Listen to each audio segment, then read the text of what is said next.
venido conversando sobre procesos, salvación, la gloria del Señor. Que cuando se dice la gloria del Señor no es cantarle bonito a Dios y no es simplemente decirle a Dios, estoy contento con usted, me siento bien con usted, no es eso, no. Cuando estamos hablando de la gloria de Dios, estamos hablando de la máxima expresión de lo que Dios es en nosotros y cómo Él nos lleva a un punto en nuestra vida en donde lo que Él quiere es reflejarse Él en nosotros y permitir que nosotros lo que reflejemos sea una vida sencilla, inteligente, buena, buena en el sentido de que sea útil y que funcione para otras personas. Básicamente es eso.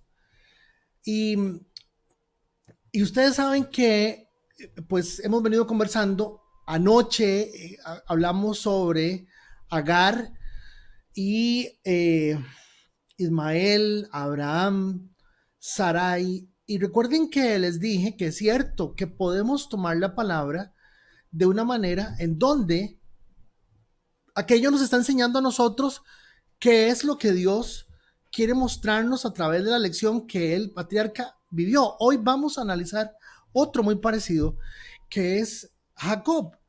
Jacob, el capítulo 32 del libro de Génesis nos habla de Jacob y nos dice que Jacob es una persona muy particular. El nombre significa suplantador o nacido con la mano en el tobillo. Jacob es un hombre, Jacob es un hombre que yo le pondría Jacob Acuña, ¿usted me entiende? Porque tiene características de muchas cosas. Juegue vivo, matrafulero, es exactamente el nombre que le están poniendo, matrafulero, trinquetero, es el nombre que le está poniendo su mamá.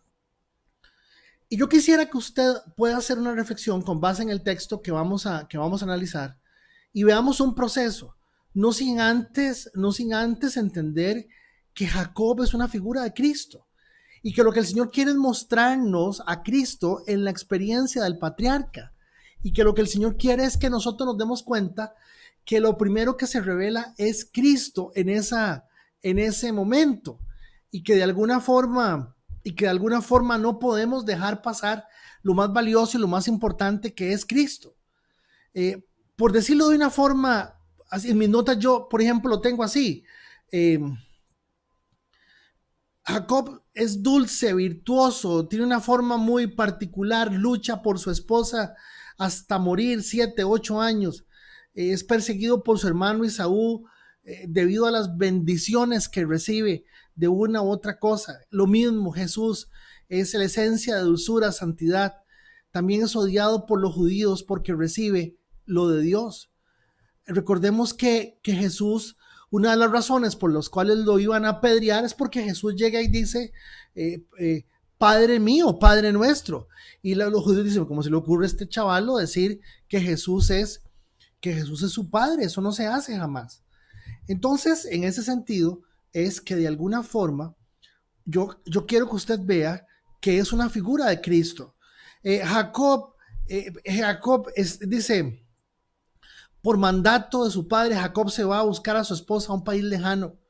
No la tiene sino luego de largos, rudos trabajos y regresa a su patria para recibir nuevo la bendición de Isaac. El Hijo de Dios fue enviado por su padre a la tierra para adquirir al precio de su sangre la iglesia, que es su esposa, y regresa al cielo donde será objeto de una bendición eterna. La figura fundamental es Cristo. Lo que el Señor quiere mostrarnos es Cristo. Es que nosotros aprendamos a interpretar la palabra en Jesús y que cuando nosotros podamos hallar esa aplicación a nuestra vida, esa base de aplicación que nos dice a nosotros que sí necesitamos corregir esto, corregir lo otro, entender esto, como lo vamos a ver hoy, pues también nos hace tener que entender la realidad de cómo Dios nos procesa. Y el tema de este fin de semana es ese. ¿Cómo es que Dios nos procesa? Véalo ahí. Dice el texto, Jacob teme a Esaú. Dice Génesis 32:1, Jacob Jacob envía mensajeros, ¿verdad? A Esaú. Dice Jacob envía mensajeros a Esaú. Dice Jacob también siguió su camino, pero unos ángeles de Dios salieron a su encuentro. Ya el amigo se da cuenta de que algo interesante empieza a suceder. Al verlos exclamó, ese es el campamento de Dios, por eso se llamó ese lugar Mahanajim, que significa doble campamento, doble acantonamiento. Dice, luego Jacob envió mensajeros a su hermano Esaú, que estaba en la tierra de Seir, en la región de Edom. ¿Por qué manda mensajeros? Manda mensajeros porque la última vez que lo vio le robó la bendición del papá. Se puso en el brazo un poco de pelos de cabra o un poco de pelos de lo que sea, y el papá pensó que era el mayor, y lo bendijo, y ellos tenían una forma de ver la bendición al punto tal de que era totalmente sagrada. Ya una vez que el padre había bendecido al hijo, ya no podía bendecir de la misma forma al otro hijo. Y entonces 2 veces con el plato de lentejas y con la bendición le había robado la progenitura a su hermano. Entonces, años después se lo encuentra y dice, te me va a agarrar y me va a matar. Y tiene sentido razón porque yo le robé lo que era de él por derecho. Dice, luego Jacob envía mensajeros a su hermano Esaú, que estaba en la tierra de Seir, en la región de Edom, y les ordenó que le dijeran, perdón, mi señor Esaú, su siervo Jacob nos ha enviado a decirle que él ha vivido en la casa de Labán todo este tiempo, y que ahora tiene vacas, asnos, ovejas, esclavos y esclavas. Le manda este mensaje con esperanza de ganarse su favor. Cuando los mensajeros regresaron, le dijeron a Jacob, fuimos a hablar con su hermano Esaú, y ahora viene al encuentro suyo, acompañado de 400 hombres, donde le dijeron 400. Cuando le dijeron 400 hombres, él inmediatamente le dijo, ya está. O sea, aquí me mata. Aquí me mata. Jacob sintió miedo. Verso 32, verso 7, capítulo 32, verso 7, dice, Jacob sintió miedo y se puso muy angustiado, por eso dividió en 2 grupos a la gente que lo acompañaba. Y lo mismo hizo con las ovejas, las vacas y los camellos. Esa expresión de Manajín, ¿verdad? Doble campamento, y con la aparición fue como un presagio de algo que el Señor le quiso mostrar de alguna forma. ¿Por qué se ve eso? No lo vemos. Vemos la parte que sigue. Pues pensó, si Esaú ataca a un grupo, el otro grupo podrá escapar. Verso 9, entonces Jacob se puso a orar, Señor Dios de mi abuelo Abraham y de mi padre Isaac, que me diste que regresara a mi tierra y mis familiares, que me dijiste que regresara a mi tierra y a mis familiares y que me harías prosperar. Noten que inmediatamente lo que él hace es decir, ay Dios. Entonces Jacob se puso a orar y dijo, Señor, el original dice, oh mi Dios, la versión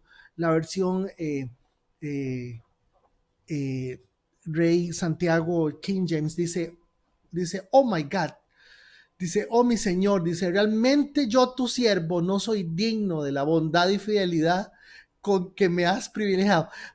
Perdóneme que me cause un poco de risa, porque es que lo que Jacob empieza a decirle, vea Señor, yo realmente no merezco lo que usted me ha dado y realmente pues agradezco montones, usted no sabe lo agradecido que yo estoy. Cuando crucé este río Jordán no tenía más que mi bastón, pero ahora he llegado a formar 2 campamentos. Verso 11.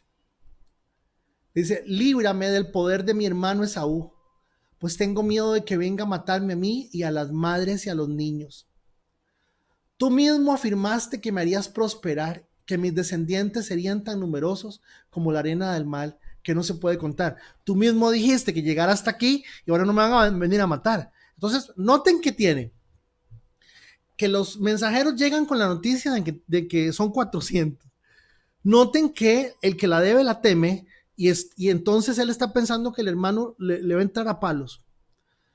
Noten que tiene miedo y noten que él ora. Ahora, noten que inmediatamente después de la oración, inmediatamente él deja, ve el verso 11 conmigo, dice el verso 11, Dice el verso 11,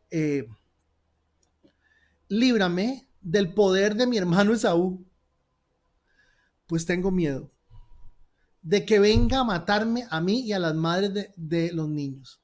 Verso 12.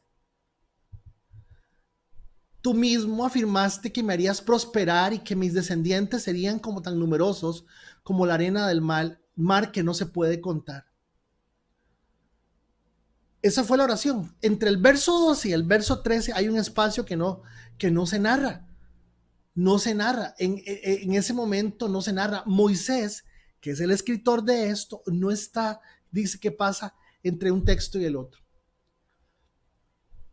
Dice, Jacob pasó la noche en aquel lugar y de lo que tenía consigo escogió como regalo para su hermano Esaú.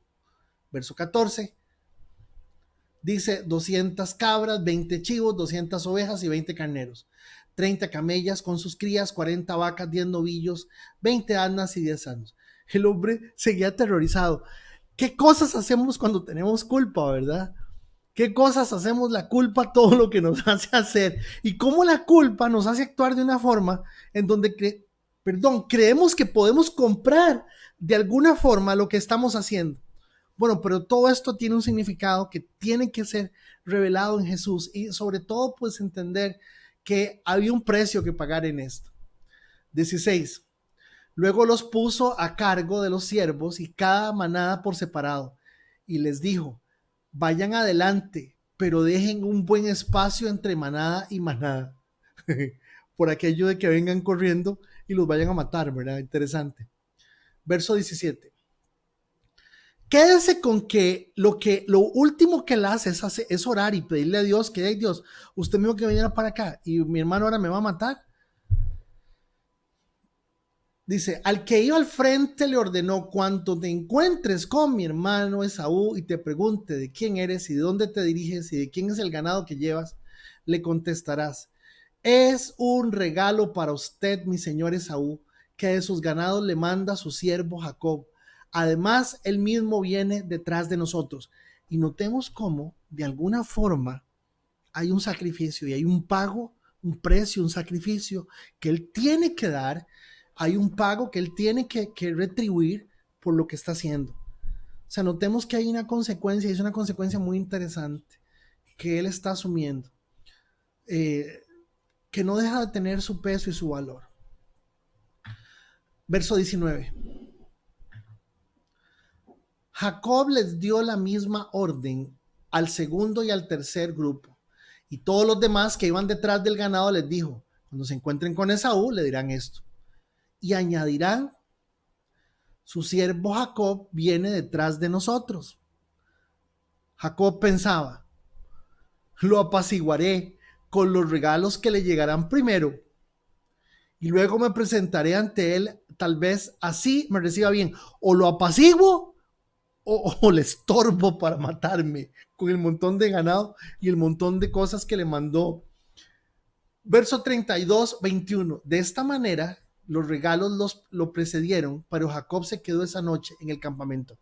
Entonces tenemos que tiene miedo, que producto del miedo y la culpa saca una porción de su hacienda, una porción importante, está aterrorizado, divide el campamento en dos personas, tiene una estrategia de escape, no de ataque. Y luego entramos al verso 32, 22, que es una escena muy particular. Dice, Jacob lucha con un ángel. Dice, aquella misma noche Jacob se levantó, tomó a sus 2 esposas, a sus 2 esclavas y a sus 11 hijos y cruzó el vado del río Jaboc. Una vez que lo había cruzado, hizo pasar también todas sus posesiones. Verso 24, quedándose solo. Note. Entonces ahora tenemos que está asustado, que se desprendió de una buena importante de su capital, que tiene el campamento dividido, el grupo de gente adelante. Dice, quedándose solo, entonces un hombre luchó con él hasta el amanecer. Noten que no dice que Jacob luchó con él, dice que este hombre luchó con él. Dice que este hombre empezó una lucha con él. Ahora, yo quiero que usted entienda una cosa. Yo quiero que usted entienda que en este proceso en donde Jacob oró, en donde Jacob dio esa ofrenda que dio y dio lo que sea, él tenía que ir enfrentando etapas de él y cosas de él que de alguna forma tenían que irse desprendiendo. Y yo quiero que usted me ponga atención en este sentido. No hay manera de que Dios nos procese si no hay un desprendimiento. No hay manera que Dios nos procese si usted no logra entender que vamos pasando por una realidad en donde Dios nos lleva a un punto en donde finalmente quedamos cara a cara con Él. Se dice que Jacob tenía alrededor de 90 años en este momento. ¿Puede creerlo? 90 años. Dice que empieza un pleito con una persona que no se sabe quién es, pero que todos sabemos que fue un pleito con Dios. Porque Dios quiere que nosotros entendamos que llega un punto donde finalmente cara, no sé, no me gusta hablar de esto porque de alguna forma se presta para muchas cosas, pero cómo desprendernos de lo material de alguna forma ya va dando paso a que tengamos un corazón un poco más apto para lo que sigue. ¿Sí me comunico? Entonces fíjese que estamos en el punto donde está peleando con este hombre que dice, quedándose solo, entonces un hombre luchó con él hasta el amanecer. Verso 25. Cuando ese hombre se dio cuenta de que no podía vencer a Jacob, interesante, no podía vencer a Jacob, le tocó en la coyuntura de la cadera y esta se le dislocó mientras luchaban. Le tocó. Literal. ¿Por qué luchaban y no se moría? No se sabe. ¿Por qué se daba como se daba? No se sabe. Sí, yo quiero que ya veamos, ya estaba solo, estaba asustado, tenía miedo, estaba pensando en qué va a pasar después de la cuarentena, qué va a pasar después de este proceso, qué va a pasar conmigo, mi familia tendrá comida, mirar coronavirus, mira a pasar por esto, me irán a despedir mi trabajo, todo lo que pueda venirse. Pero noten que esencialmente lo que pasa es que de alguna forma Dios hace, ahora sí, en la parte física, lo toca, simplemente lo toca. Y cuando lo toca, se le disloca la cadera. Ahora, cuando se le disloca la cadera y él vio que lo tocó, Jacob dijo, no, esto es espiritual. Esto que me está pasando tiene un trasfondo espiritual. Esto no es un asunto que sea simplemente algo completamente raro, extraño. Está peleando conmigo este hombre porque le caigo mal. Aquí hay algo espiritual. Y esto es Dios tratando conmigo. Esto se trata de Dios tratando conmigo. Esto es Dios haciendo que yo sea parte de su propósito y que ya yo deje de estarle diciendo a Dios cómo me salva, cómo me ayuda, cómo me gusta a mí que me arreglen la vida y me arreglen las cosas. ¿Cómo sé yo eso? Bueno, lea lo que sigue, vea lo que sigue. Vea lo que sigue. Dice, el hombre le dijo, suéltame, que ya está por amanecer, peleando toda la noche. Y Jacob, que entendió que esto era algo espiritual, le dijo, no te soltaré hasta que me bendigas. Respondió Jacob, no te soltaré hasta que me bendigas. Hermanos, ¿cuánto nos cuesta darnos cuenta de que un proceso es un proceso de Dios en nosotros y que lo que Dios quiere es revelarse a nosotros?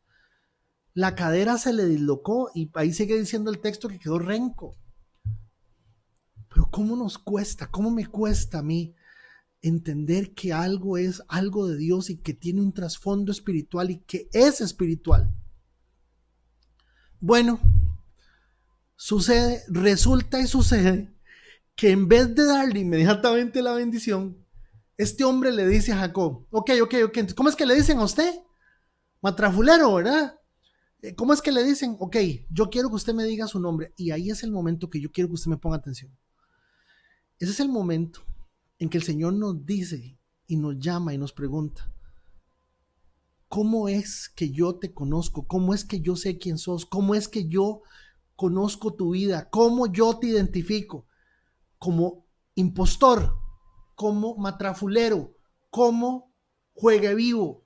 Entonces, ¿cómo te llamas? Jacob. Bueno, te voy a decir una cosa, a partir de hoy entras directamente en la dimensión, en el camino, en la dirección, en el proceso mío, el proceso de la vida y del Dios Todopoderoso con relación al mundo, a tus hermanos, a tu familia. Y entonces le dice, ¿cómo te llamas? El hombre me llamo Jacob, respondió. Entonces el hombre le dijo, ya no te llamarás Jacob, sino Israel, porque has luchado con Dios y los hombres y has vencido. En la historia de él tuvo que luchar varias veces para poder alcanzar y llegar a tener lo que él tenía. Y también en ese momento había luchado contra Dios. Pero lo más valioso de esto es entender que él se dio cuenta en el momento en que le dio, porque le dice, ¿cómo lo tocó? Usted ha visto una lucha donde la gente no se toque. Este toque fue un toque especial. Este toque fue un toque que era notable, que definitivamente quien lo estaba tocando tenía poder para hacerlo. Y que el vacilón que se tenía con el asunto de la lucha era simplemente un vacilón. ¿Sí me comunico? Bueno, pues entonces, ¿y tú? ¿Cómo te llamas? Le pregunta Jacob. ¿Por qué me preguntas? ¿Por qué me preguntas cómo me llamo? Le contesta el hombre. Le respondió el hombre. Y en ese mismo lugar lo bendijo. En ese mismo lugar lo bendijo. Jacob llamó a ese lugar Peniel, y eso es lo que pienso que tenemos que llegar a un Peniel todos, a un punto de Peniel todos, en donde en un proceso, ok, más fácil, todo proceso tiene su Peniel, pero si un Peniel no te lleva a Cristo, vamos a seguir en el mismo vacilón, todos, usted y yo. Jacob llamó a ese lugar Peniel porque Penuel, porque dijo, he visto a Dios cara a cara y todavía sigo con vida. Verso 32, capítulo 32, verso 31, cruzaba Jacob por el lugar llamado Penuel cuando salió el sol. A causa de su cara deslocada, iba renqueando. Entonces se quedó sin un parte importante de su capital. Se quedó prácticamente solo porque tuvo que dividir el campamento. Pero ya pasó un momento en donde Dios le está diciendo, hasta aquí te llamaste Federico, hasta aquí te llamaste Alice, hasta aquí te llamaste María, hasta aquí te llamaste lo que fuera. A partir de ahora te vas a llamar así, Israel. Te vas a llamar de esta manera. Y esto tiene que hacernos entender que un proceso de Dios tiene que llevarnos a ese Peniel y vernos con Dios cara a cara y poder encontrar el punto en donde Dios está haciendo las cosas, donde Dios está haciendo las cosas genuinamente de una manera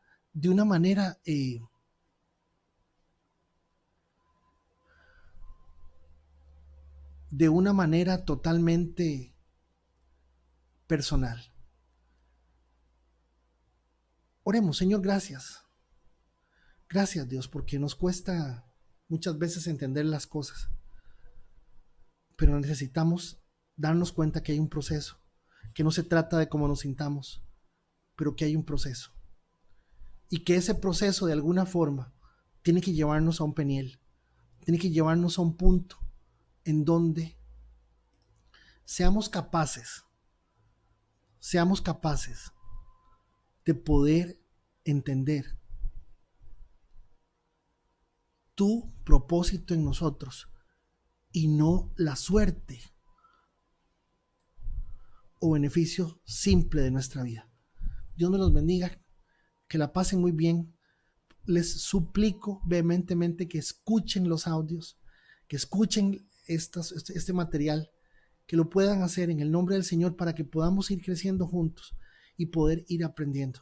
Bendiciones y muy buenos días, tardes, noches a la hora que usted escuche esto.